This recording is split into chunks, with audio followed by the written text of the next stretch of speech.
असं आहे, देर आहे दुरुस्त आहे.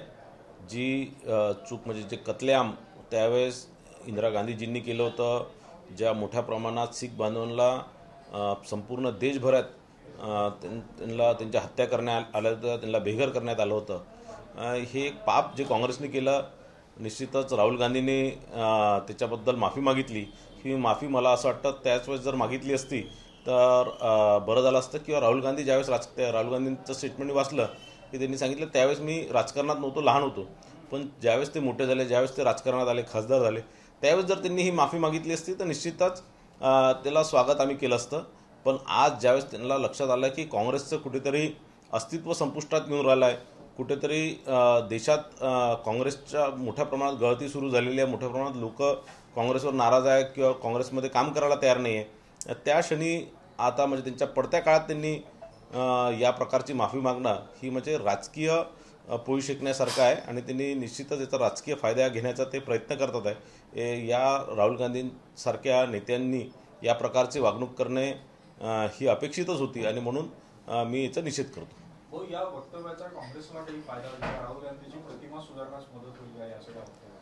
बघा, राहुल गांधी आणि काँग्रेस पक्ष सातत्याने हे प्रयत्न करतात आहे की राहुल गांधीची जी प्रतिमा मलिन झालेली आहे किंवा काँग्रेस पक्षाची प्रतिमा मलिन झालेली आहे ती कुठेतरी सुधारण्याचा ते अनेक वर्षांपासून प्रयत्न करतात आहे. पण या प्रकारचं विदेशी जागेवर जाऊन दुसऱ्या देशांमध्ये जाऊन देशाची बदनामी करून त्यांचा कुठेही फायदा होणार नाही आहे. ते त्यांच्या ज्या प्रकारे त्यांना पप्पू म्हणून जसं समजतात, आता देशातच नाही तर संपूर्ण जगात त्यांना पप्पू म्हणून समजतील या प्रकारचं त्यांचं वक्तव्यामुळे.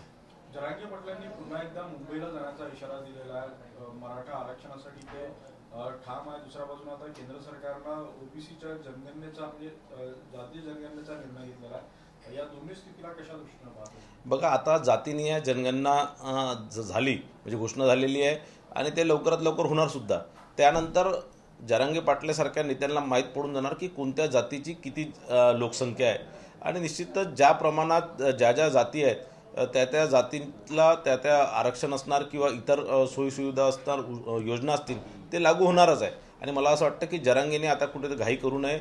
जरांगेने आता शांत राहावं आणि जातीनिहाय जनगणना झाल्यावर खरंच मराठा समाज 32% आहे का हेही त्यांना माहीत होणार आणि त्यानंतरच मराठा समाजाला आरक्षण दिलं पाहिजे की नाही दिलं पाहिजे किंवा कसं त्यांच्यासाठी योजना आणल्या पाहिजे हे निश्चित होणार.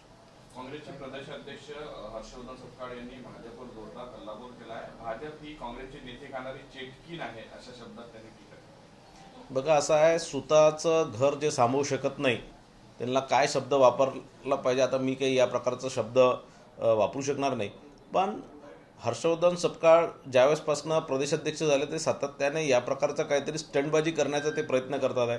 त्यांना कुठेही त्यांच्या पक्षामध्ये कोणत्याही दुसऱ्या नेत्याचं एक्सेप्टन्स त्यांना मिळालेलं नाही आहे. एक नेता म्हणून ते पॅराशूट नेता म्हणून महाराष्ट्रात त्या प्रदेशाध्यक्षाच्या पदावर जाऊन बसलेले आहे. वरून लादले गेलेले नेते आहेत आणि आता स्वतःचं काहीतरी अस्तित्व तयार करण्याकरता या प्रकारचं ते नेहमी स्टेटमेंट ते करत असतात आणि कुठेतरी लाईमलाईटमध्ये राहण्याचा ते प्रयत्न करत असतात. एबीपी माझा, उघडा डोळे बघा नीट.